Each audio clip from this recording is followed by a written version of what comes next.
क्या आपने कभी सोचा है कि मृत्यु के बाद हमारी आत्मा कहाँ जाती है? क्या जीवन का अंत वाकई अंत है?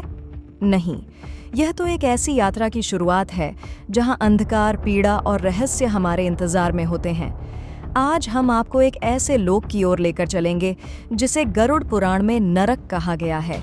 एक ऐसी जगह जहाँ न जीवन है न मृत्यु की शांति। यह वो स्थान है जहाँ आत्मा को उसके कर्मों का असली फल मिलता है। गरुड़ पुराण के अनुसार मृत्यु के तुरंत बाद आत्मा शरीर से अलग हो जाती है और यमलोक की ओर एक रहस्यमयी यात्रा पर निकलती है। इस यात्रा को कहते हैं प्रेत यात्रा, जो 13 से 48 दिनों तक चल सकती है। इस दौरान आत्मा राक्षसों, भूत प्रेतों और भयानक लोकों से गुजरती है।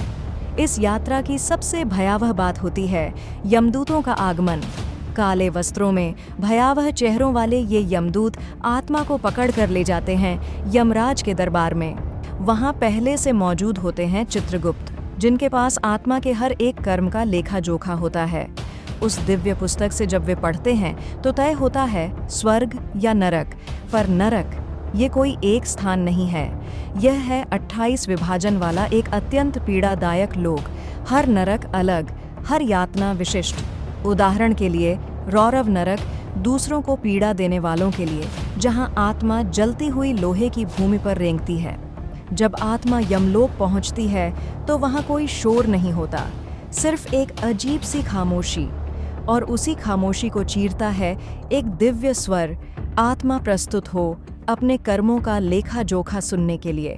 वहां सामने होते हैं चित्रगुप्त, यमराज के महामंत्री, जो ब्रह्मा जी की कलम से उत्पन्न हुए हैं।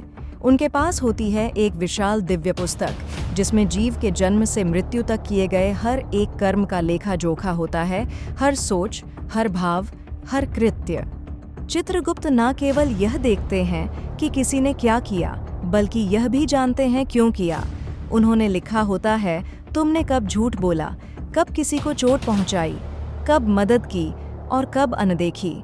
और फिर उस दिव्य ग्रंथ को खोलकर वे यमराज के समक्ष पढ़ते हैं आत्मा के पुण्य और पापों का सारा ब्यौरा। उनकी आवाज में कोई भावना नहीं होती, न गुस्सा न दया, बस न्याय, निष्पक्ष और अटल। चित्रगुप्त के हर शब्द के साथ आत्मा अपने ही जीवन के दृश्य को दोबारा देखती है, लेकिन इस बार वो दूसरों के दृष्टिकोण से। जहां वो हंस रही थी अब रो रही है, जहां वो चुप थी अब चीख रही है।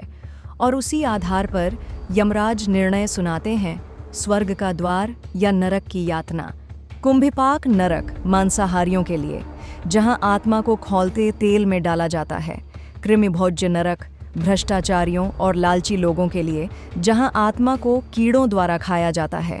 काकोलूक नरक हत्यारों और बलात्कारियों के लिए, जहां आत्मा को पक्षियों द्वारा नोच नोच कर खाया जाता है। यह पीड़ा अनंत है। आत्मा को सब कुछ महसूस होता है, जलन, घाव, दर्द और सबसे अधिक पश्चाताप। पर क्या आत्मा मर सकती है? नहीं, आत्मा अमर है, लेकिन नरक में वह भी रो पड़ती है। हर चीख, हर सजा एक नया घाव बनती है। पर आशा है, गरुड़ पुराण बताता है कि यदि जीवन में पुण्य किए हों या परिजनों ने पिंडदान, श्राद्ध या दान किया हो तो नरक से मुक्ति संभव है। अंत समय में किया गया पश्चाताप भी नरक काल को कम कर सकता है। सच्ची मुक्ति पाने का मार्ग है अभी इसी जीवन में सत्कर्म करना, क्योंकि नरक केवल एक स्थान नहीं, वह एक अवस्था है। यदि आपके भीतर जलन, द्वेष और लालच है तो समझ लीजिए आप अभी भी एक नरक में हैं। तो अब निर्णय आपका है, नरक या मोक्ष। अगर आपको यह रहस्यपूर्ण यात्रा ज्ञानवर्धक लगी हो तो वीडियो को लाइक करें, मित्रों से शेयर करें और चैनल को सब्सक्राइब करना न भूलें।